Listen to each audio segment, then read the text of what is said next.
형제들 같이 읽어볼까? 시작. 내가 주께 감사함은 나를 지으심이 심히 기묘하심이라 주께서 하시는 일이 기함을 내 영혼이 잘 아나이다. 내가 너무나 신묘막측하게 하나님 나를 만드셨다는 거예요. 그리고 값으로 산 것이 되었다라 할 정도로 우리가 그렇게 귀하고 존귀한 가치가 있는 거예요. 여러분, 저는 아가서라고 하는 책을 읽어보면 막 감동이 밀려오는데요. 이 아가서 책은 어떤 책이냐면 예수님이, 하나님이 이스라엘을 어떻게 사랑하는지를 보여주는 책이에요. 그런데 봐보세요. 술람미 여인이라고 했는데 이 여인은 그냥 노동자예요. 햇볕이 강한 곳에서 일만 많이 했어요. 오빠 포도원에 가서 일하고 그래서 손이 쩍쩍 갈라지고요. 얼굴은 까맣게 탔어요. 여러분처럼 예쁘지 않아요. 그런데 모든 것을 가진 솔로몬 왕이 그를 좋아할 리가 없잖아요. 그런데 그 여인을 너무나 사랑해요. 그리고 왕이니까 마음대로 할 수 있는데 절대로 마음대로 하지 않아요. 얼마나 인격적으로 조심히 대하는지 몰라요. 여러분, 하나님이 우리를 그렇게 대하신다고 말씀하셔요. 믿으시면 아멘? 아멘. 이런 관점이 있어야 누군가를 사랑한다니까요. 자기를 그런 관점으로 보지 못하는 사람, 다른 사람 절대로 사랑하지 못해요. 다른 사람한테 함부로 대한다는 것은요, 무슨 말인 줄 아세요? 자기를 함부로 대하는 거예요. 여러분, 우리는 누군가를 사랑한다는 것은 나를 바라보는 하나님의 관점이 없이 절대로 불가능해요. 이 영상 한번 봐볼까요? 소리 좀만 켜주세요.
여러분 어때요?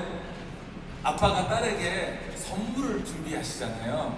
최고의 선물을 준비합니다. 그리고 그 딸에게 선물을 주는데 이 딸이 어때요? 푹 하고 나이스하게 멋있게 먹지를 못하잖아요. 그 선물을 잘 다룰 줄을 몰라요. 아버지의 시선이 바뀌던가요? 선물을 잘 못 다룬다고 해서 아버지의 시선이 바뀌질 않잖아요. 여러분, 우리가 선물로 받은 걸 잘 보라고요.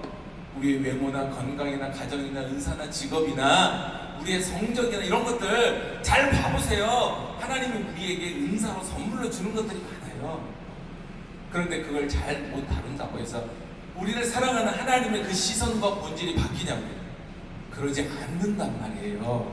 그래서 하나님을 잘 만난 사람, 여러분 이번 수련회 와서 주님을 인격적으로 만난 사람에게는 이런 특징들이 나타나는데 자신과 다른 사람에 대한 존중이 있어요.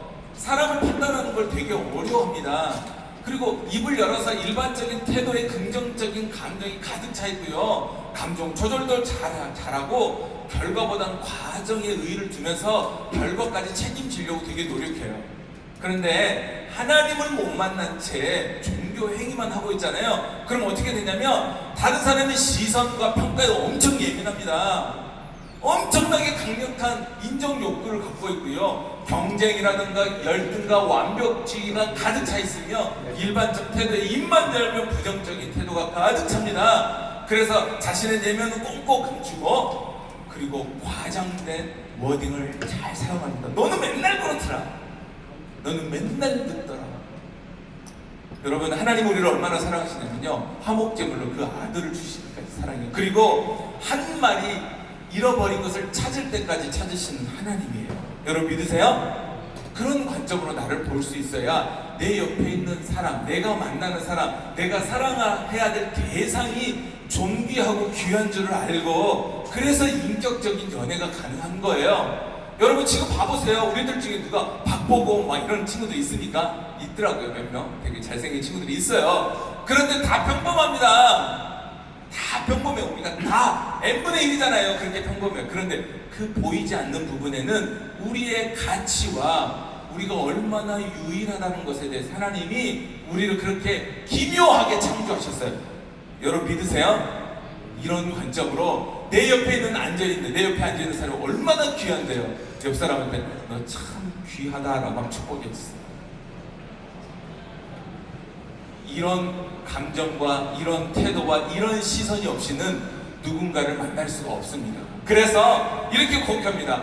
너는 그리스도께서 위하여 죽으신 형제님입니다 라고 한번 이야기했어요. 당신은 그리스도께서 위하여 죽으신 형제님입니다. 여러분 이런 고백이 여러분한테 있기를 축복해요. 그래서 상대를 바라보는 성경적 시각을 소유해. 두 번째, 아까 첫 번째는 뭐라 했어요? 하나님을 만나면 하나님의 관점으로 내 자신과 다른 사람을 볼 수 있어야 된다 했잖아요. 두 번째는 여러분 연애하면 제일 많이 하는 게 뭐예요? 무슨 말을 제일 많이 해요? 사랑한다는 말을 해요. 근데 여러분 사랑의 정의를 알아요? 사랑은 뭐예요? 여러분 이게 뭔지 아세요? 이걸 포인트 클리커 프레젠테이터 리모트 컨트롤러라고 해요. 와우, 용어가 4개나 돼요. 포인트 클리커 프레젠테이터 리모트 컨트롤러라고 하는데, 이것을 정의를 어떻게 하냐면 이것은 강의할 때 PPT를 넘기거나 포인트를 할 때 쓰는 거야 라고 정의를 딱 하면요, 이것에 따른 행동이 결정되는 거예요. 여러분 이렇게 정의된 걸 가지고 절대로 아무도 이걸 가지고 밥 먹지 않습니다. 무슨 말이냐면 사랑이 정의되잖아요. 그러면 사랑할 줄을 알아요. 사랑의 정의를 모르는데 어떻게 사랑할 줄을 아냐고요. 여러분 서초구에 가면 사랑의 교회라고 우리 교단에서 가장 유명한 교회가 있어요. 알죠? 그 사랑의 교회 청년부에 가지고 제가 여기 한 4배 정도 더 큰 교회가 있잖아요. 그 대성전에 딱 가서 봤더니 청년들이 한 1,700명 정도 왔어요. 연애 강의하는 다 온 거잖아요. 그래서 제가 물었어요. 여러분의 교회 이름이 뭐예요? 사랑의 교회입니다. 그러면 사랑의 정의가 뭐예요? 그랬더니 아무 말 안 해요. 어떤 친구가 오래 참고 그러더라고요. 여러분 사랑의 정의가 오래 참고입니까? 만약에 사랑의 정의가 오래 참고면 우리 부모님이 나를 사랑하지 않을 때가 많잖아요. 오래 안 참으시고 막 혼내고 짜증내고 그러실 때도 많잖아요. 여러분 내 아내가 나 말고 다른 사람을 만나면 내가 내 아내를 너무너무 사랑하니까 오래 참아줘야 되나요? 아니잖아요. 사랑의 정의는 오래 참음으로 사랑을 하라는 말이에요. 그러면 사랑을 정의할 수 있어야 돼요. 여러분 사랑의 정의가 되냐? 여러분 사랑의 정의가 없으면 사실 사랑할 줄을 몰라요. 구글에 가지고 이렇게 물어봤어요. 사랑의 정의가 뭐니? 그랬더니 이성의 상대에게 성적으로 이끌려 열렬히 좋아하는 마음의 상태래요. 헐! 이성의 상대에게 성적으로 이끌려 열렬히 좋아하는 마음의 상태라고? 자 그럼 옆 사람한테 사랑한다고 해보세요. 이 정의를 가지고 안 되잖아요. 이 불편하잖아요. 사랑의 정의가 잘못되면 불편해지기 시작하는 거야. 여러분 혹시 아세요? What is love? 제가 이걸 틀어드릴 테니까 1절만 들려드릴 테니까 트와이스가 여러분 잘 춤추잖아요. 이 트와이스가 사랑의 정의를 뭐라고 하는지 1절만 한번 들어보세요. 그리고 제가 다시 물어볼게요. 듣기 평가한다고 들어보세요. 일단 여기에 선생님들도 몇 분 계시는데 30살 이상이 되면 잘 안 들려요. 그래서 너무 속상해하지 마시고 그냥 사랑의 정의를 뭐라고 하는지 한번 들어보세요. 소리가 너무 클 수 있으니까 좀 조절해주세요. 자, 트와이스 1절만 들려드릴게요. 사랑을 뭐라고 얘네들이 정의해서 들어보세요.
사탕처럼 달콤하다고. 여러분, 만약에 사랑이 사탕처럼 달콤하다고 정의되잖아요. 여러분은 얼마 안 있어서 죽을 거예요. 아침에 일어나서 주파주스 물고 하루 종일 단 거만 먹잖아요. 당뇨로 죽습니다. 저는 한 700명 정도 있는 곳에서 제 아내를 만났거든요. 아내가 늘 얼마나 제 눈에 확 들어왔는지 700명에서 어디로 가는지 다 보여요. 제 뒤로 가도 다 보여요. 제 아내가 가까이 오잖아요. 그러면 제 가슴이 두근두근 떨려요. 여러분 그런 감정 아세요? 이게 달콤한 거예요. 제가 제 아내 만난 지 지금 30년이 됐어요. 제 아내가 지금 문을 열고 탁 들어오는데 아내가 문만 열면 가슴이 두근두근 떨리면 되겠어요? 그러면 저는 이미 심장마비로 죽었을 거예요. 제 아내가 요즘 초등학교 교사인데 제 아내가 그 부채춤을 배워요. 그래서 5명이 똑같은 옷을 입고 똑같은 분장을 하고 부채춤 기념사진 딱 찍어가지고 저한테 갖다가 내밀었어요. 여보, 내가 어디 있어? 못 찾았어요. 저 죽을 뻔했거든요. 그러니까 여러분, 사랑의 정의는요 그냥 그런 감정만으로 표현되지 않아요. 여러분 하루 종일 웃고 있다? 만약에 누군가를 사랑하는데 하루 종일 웃고 있다? 여러분 만약에 어떤 누군가가 하루 종일 웃고 있는 사람이 있으면요 그 사람 좀 정신과 가야 돼요. 사랑은요 하루 종일 웃고 있다라고 말하지 않아요. 하늘을 난다 말도 안 돼요. 문제는 영화나 드라마 속에서 사랑을 배운다고 자꾸 우리한테 말하니까 그래 내가 누군가를 연애하려면 영화나 드라마를 봐야 돼. 여러분 제가 최근에 본 드라마가 있는데요. 혹시 이 드라마 아세요? 여러분은 안 봤을 거예요. 낭만 닥터 김사부라고 하는 드라마인데 아니 이 남자애가 둘 다 그 뭐예요? 의사들이에요. 레지던트인데 이 남자애가 여자를 딱 보자마자 1화에서 보자마자 한눈에 반해요. 여자는요 지금 약혼남을 만나러 병원 앞에 서 있고요. 남자는 지금 이 여자에게 프로포즈를 해요. 나 너를 만나서 첫눈에 반했다? 그러면서 뭐라고 자기가 사랑하는지 고백하는 줄 아세요? 들어보세요. 제가 이거 보고 너무 흥분해가지고 제 스마트폰을 찍어서 온 거예요. 한번 봐보세요. 소리 좀 켜주세요. 이거는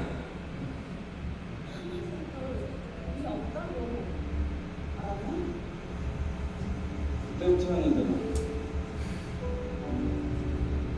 선배가 비장동맹 팔면서 뱃속에 손 놓고 동맥 잡아냈을 때 그 환자 침대 위에 같이 올라가고 보활 올라가는 거 보면서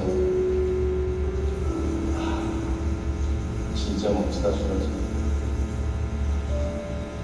너 내가 하는 걸 못 들었냐? 나 만나는 사람 있다니까? 사귀고 싶다. 사귀는 남자 있다고 진지하게. 같이 자고 싶다.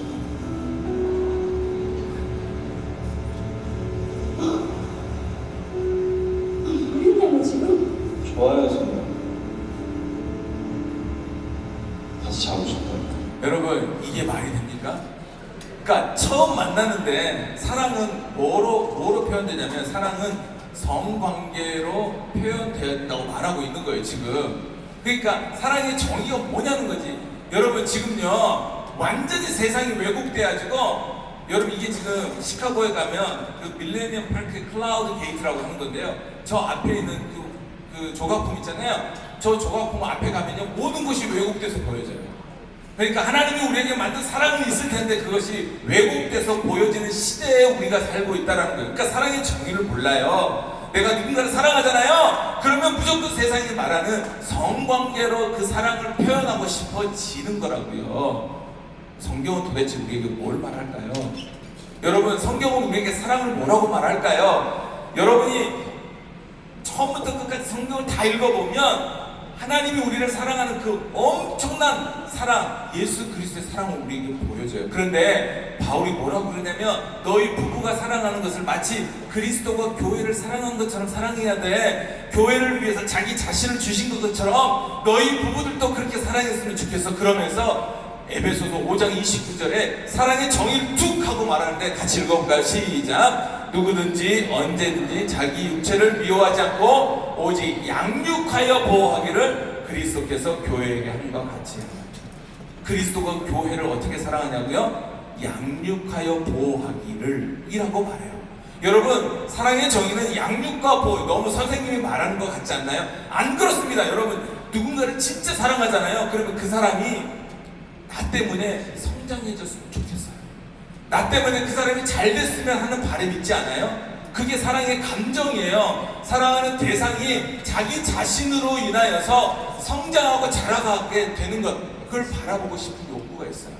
여러분이 누군가를 사랑했는데 그 사람을 만나자마자 그 사람이 점점 성적도 타락하고 관계도 다른 사람과 절대 맺지 못하게 하고 넌 나만 만나야 돼 하는 그 사람은 절대 성장하지 않아요. 여러분, 양육함이란 상대를 성숙함으로 이끌어주는 거예요. 그래서 그 사람이 성장하도록 도와주는 거란 말이에요.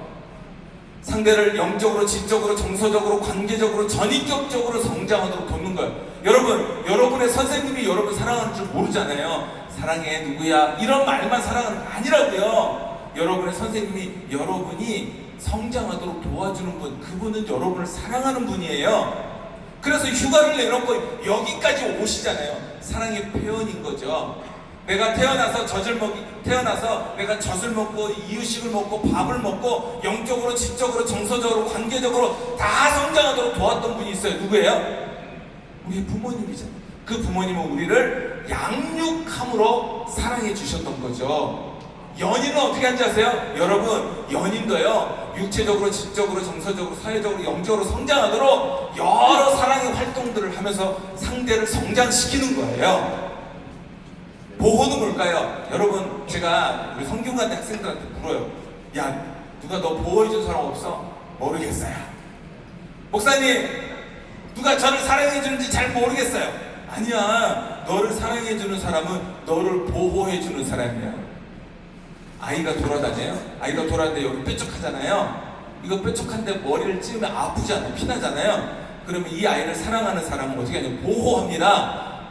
여기를 손으로 탁 만져줘서 아이가 절대로 다치지 않도록 저걸 치워버려요.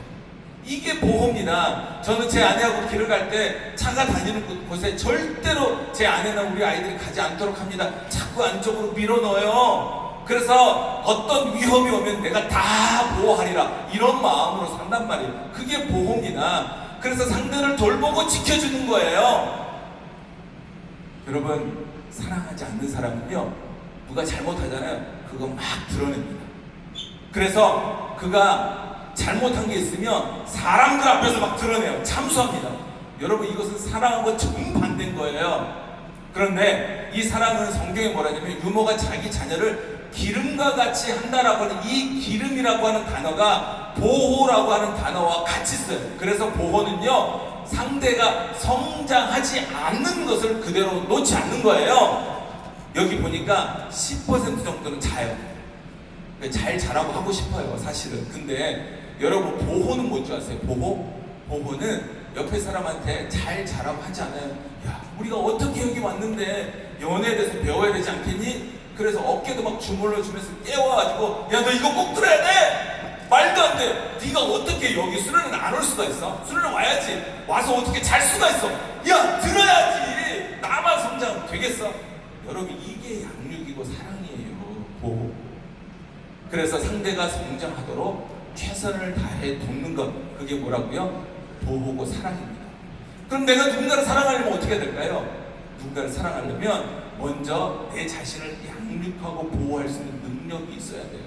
그래서 중고등학교 때 저는 중고등학교 수련회 많이 가서 교회 가서는 강의 많이 합니다. 제가 꼭 하는 말이 있어요. 여러분은 절대로 연애하면 안 됩니다. 왜냐면 중고등생이 탁월하게 하는 은사가 하나 있는데 뭔지 아세요? 얘네들이 연애하잖아요. 상대의 성장을 늦추는 데 탁월한 은사가 있어요.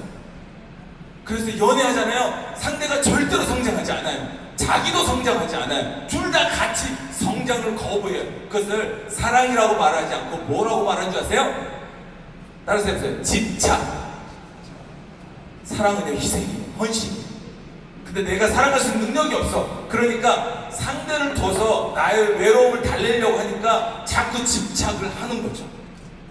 그리고 그 집착에는 기쁨이 없어요. 감격이 없어요. 그 안에는 두려움이 있어요. 그가 나를 떠날 것 같은 두려움을 늘 갖게 되는 거예요. 그래서 여러분이 진짜 좋은 연애, 좋은 만남을 하고 싶다면 여러분을 성장시키는 걸 축복해요. 많은 사랑을 받으세요. 부모님으로부터, 선생님으로부터, 주변의 공동체로부터 사랑을 많이 받으셔서 여러분이 그 사랑으로 자라서 나중에 연애할 때 누군가를 사랑하시면 축복합니다. 여러분 비행기 타면 산소가 부족하면 기내에 마스크가 툭 떨어져요. 그러면 누가 먼저 해야 될까요? 부모가 먼저 해야 될까요? 자녀가 먼저 해야 될까요? 자녀! 손 들어보세요. 부모! 손 들어보세요. 저는 자녀라고 생각했어요. 왜냐면 제가 아까 보호한다 그랬잖아요. 산소 마스크가 툭 떨어졌는데 우리 아들 입장에서 봐보세요. 아빠 대신 제가 자기 먼저 살겠다고 먼저 하고 있으면 우리 아들은 어떻게 생각했어요? 뭐야, 언제는 뭐 자기가 다 나를 보호한다며.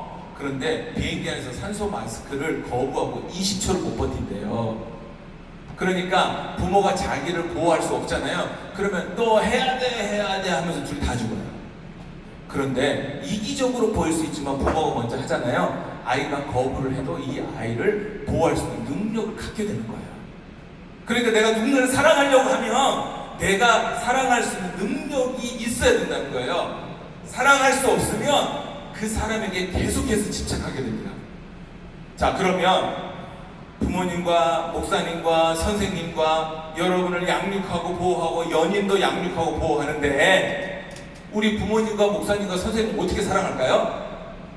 우리 목사님 영적으로 조금 성장을 안 하는 것 같으니까 여러분이 말씀 좀 가르쳐 주실래요? 그래야 사랑하는 거예요? 자, 같이 읽어볼까요? 시작! 나의 계명을 지키는 자라야 나를 사랑하는 자니. 그러니까 하나님의 말씀을 순종함으로 하나님께 사랑을 표현하는 거예요. 그러니까 우리의 부모님에게는, 선생님에게는 말씀을 순종함으로 사랑 표현을 하는 거예요. 여러분 이거 잊지 마세요. 여러분을 사랑하는 사람이 양육과 보호로 사랑하고 여러분은 순종으로 사랑을 표현하는 거예요. 자, 언제 연애해야 될까요? 연애는 언제 해야 돼요? 지금? 연애는 언제 해야 되냐면요, 아까 말했잖아요. 연애는 어느 선교단체 가면 3말 4초라는 게 20년 전에 있어요. 대학교 3학년 말에 4학년 초에 해라 뭐 이런 말이 있는데 그 말의 의미는 이런 거예요. 하나님의 관점을 소유하고 사랑의 정의를 알 때 연애하라는 거예요. 그러니까 성경적 자존감도 있고 사랑의 정의도 알고 양육하고 보호할 수 있어요. 두 번째는 공동체의 덕을 세울 수 있을 때 연애해야 돼요. 여러분 공동체의 덕을 세운다는 건 뭔지 아세요? 여기서도 마찬가지예요. 덕을 세운다는 것은 뭐냐면 내가 하는 행동이 공동체에 영향을 계속 미친단 말이에요. 제가 어떤 청년부 공동체에 갔는데 거기 한 20명 정도 있는 공동체래요. 근데 둘이 형제하고 자매가 둘이 연애를 했는데 이 연애가 좋을 때는 다 괜찮았대요. 근데 이 연애가 잘못되니까 남자애들, 여자애들이 서로 비난하고 그러면서 교회가 반으로 탁 쪼개졌대요. 그래서 청년들 다 나가버리는 거예요. 그거 싸우다가. 여러분 이게 뭐냐면 연애는요 한 사람과 한 사람의 만남이 아니에요. 친구들과 인스타와 막 이렇게 해서 공동체와 공동체의 만남이에요. 생각보다 우리가 옆에 사람들과 많이 연결돼 있어요. 인스타로도 연결돼 있고 친구들하고도 연결돼 있고 그래서 의외로 우리가 많이 연결돼 있어요. 그런데 성경은 뭐라고 하냐면 그 안에서 예수 그리스도 안에서 건물마다 서로 연결하여 주하는 성전이 되라고 그랬거든요. 그게 연결돼 있다는 거예요. 교회 공동체로 갈수록 이게 더 잘 연결돼 있어요. 그러니까 사람에 대한 관심이 많아요. 그런데 내가 연애할 때 막 사람들한테 알리고 있다가 좋을 때는 좋지만 안 좋아지잖아요. 그럼 교회 공동체가 그 애를 사랑해준다고 막 공감하면서 상대를 비난하고 그래서 교회에 막 비난과 불평이 막 가득해집니다. 여러분 같이 읽어볼까요? 시작! 즐거워하는 자들과 함께 즐거워하고 우는 자들과 함께 울라. 여러분 우리가요 누가 상처받고 누가 헤어지고 그러면 같이 울어주는 거 되게 잘해요. 근데 우리가 누가 잘 되는 꼴을 잘 못 봐요. 그래서 누가 잘 되는 것을 함께 즐거워하는 정도의 수준으로 아직 가려면 당당 멀었어요. 중고등학교 청년 대학생도 아직 멀었어요. 여러분 이런 노래 아세요? 제가 이 노래를 듣고 너무 충격받아가지고 세상에 이런 노래가 한국에서 나왔다고? 이거 말이 안 돼. 이런 노래는 절대로 성공할 수 없어 그랬는데 엄청나게 성공한 노래예요. 여러분 다 잘하는 노래예요. 한번 들어볼래요? 가사 한번 들어보세요. 이 노래는 벚꽃이 만개할 때 연인들을 바라보면서 어떤 사람이 작곡한 것 같아요. 들어보세요. 손잡지 마, 뺏기지 마, 그러지 마, 제발 아무것도 하지 좀 마, 설레지 마, 시끄러지 마, 행복하지 마, 내 눈에 띄지 마. 봄이 그렇게도 주냐 멍청이들아, 벚꽃이 그렇게도 예쁜 이 바보들아, 결국 꽃잎은 떨어지지 이래도 떨어져라, 몽땅 망해라. 아니 연인을 보면서 벚꽃이 떨어지는 것처럼 너네들도 망해라, 몽땅 망해라, 이 멍청이들아, 심쿵하지도 마, 내 눈앞에 보이지도 마, 이렇게 악담을 늘어놓는 곡이 어디가 있어요? 근데 사람들이 엄청 잘 불러요. 왜 그래요? 우리를 공감해요. 우리는 즐거워하는 자들과 함께 즐거워할 정도로 마음이 넓지 못해요. 우리는 이런 정도 가려면 성령 충만하지 않아요. 그러니까 여러분, 공동체 덕을 세운다는 것은요 굉장히 중요한 게 있어요. 바울은 자기가 이 음식, 다시 말하면 그 당시에 부정하는 음식을 먹을 수 있는 권한이 있어요. 그럼에도 불구하고 여전히 음식 규례 때문에 그 부정한 음식을 먹는 것 때문에 불편한 친구들이 있기 때문에 난 그들을 위해서 나는 영원히 고기를 먹지 않겠다고 공동체의 덕을 선언했단 말이에요. 여러분, 교회 공동체는 그래서 중요한 거예요. 같이 읽어볼까? 시작. 그러므로 우리가 화평의 일과 서로 덕을 세우는 일을 힘쓰나니 그랬어요. 그러니까 공동체 덕을 세울 수 있어요. 세 번째는요, 절제의 가치를 알고 그것을 일상의 삶에 적용 가능할 때 여러분이 연애하는 거예요. 그러니까 여러분 당 멀었습니다. 우리 절제 잘 못하잖아요. 여러분, 절제가 얼마나 중요한지 아세요? 성령의 마지막 열매가 절제인데요, 절제를 못하면요 그 절제에 따르는 퍼포먼스가 나오게 돼 있어요. 제가 성균관대 학생들 계속 만나는데 걔네들은 진짜 절제를 잘해서 그 정도의 결과물을 갖고 적어도 학업적인 것의 결과물을 난 애들이잖아요. 그러면 그 애들이 다른 부분도 다 절제를 잘할 거 아닙니다. 그러니까 여러분, 이 절제라고 하는 것은요 굉장히 중요한 거예요. 이걸 언제 배워야 되냐면 연애할 때 배워야 돼요. 여러분, 스킨십 아세요? 제가 역할극을 한번 해볼게요. 여기 앞에 있는 우리 자매, 회사원님 자매하고 그 뒤에 있는 형제 둘이 한번 나와볼래요? 괜찮아요. 그 둘이 한번 나와보세요. 그냥 역할극이니까 대답만 하면 돼요. 일로 와보세요. 둘이 박수 한번 주세요. 빨리 와보세요. 그 형제하고 둘이 와보세요. 빨리 오면서요. 제가 시간이 없어가지고 너무 빨리 하다 보니까 힘들어. 자 앞으로 오세요. 거기 이쪽으로 오세요. 여기 서서 앞에를 봐야 돼요. 정구정기가 저쪽에 서시고 자매가 이쪽으로 오세요. 이름이 뭐예요? 황지민이. 지민 자매 몇 살이에요? 중상이. 16살. 16살. 그 다음에 중근이 형제는? 에? 20살. 지민 자매 16살. 자 보세요. 제가 이제 역할을 할 건데 어떻게 하냐면요, 제가 지민 자매하고 저를 절단돼요. 앞에를 볼게요. 제가 지민 자매하고 오늘부터 같은 교회 오빠거든요, 제가. 그래서 오늘부터 연애를 할 거예요. 오늘이 연애 첫날이야. 그리고 3개월 동안 연애하다가 우리 둘이 헤어질 거예요. 그리고 지민 자매는 저 같은 스타일 딱 질색이에요. 그리고 한 6개월 정도 힘들어 하다가 운명적인 만남을 해요. 중근 형제를 만나요. 그리고 중근 형제하고 한 5년 연애하다가 둘이 결혼해요. 이게 힘들어하지 마세요. 네, 요게 역할극이에요. 역할극. 자, 중근 형제 답해야 돼요. 중근 형제, 자, 이 역할극 내에서 이분은 누구예요? 그러니까 역할극에서 미래 아내 될 사람이잖아요. 그쵸? 그러면 저는 누구예요? 저는? 그러니까 아무런 상관없지. 지금은 역할극 내에서 아내 전 여친이죠. 그쵸? 남친이죠. 남친 미안해요. 여친은 남친이죠. 자, 그러면 제가 지금부터 그대 미래 아내 될 사람과 연애를 시작할 건데 제가 스킨십을 할 거예요. 어느 정도까지 스킨십 하는 것을 허락해 주고 싶어요? 솔직한 마음. 중구정기의 솔직한 마음을 말해주세요.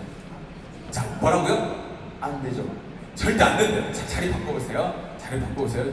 자, 중근이 형제 같은 교회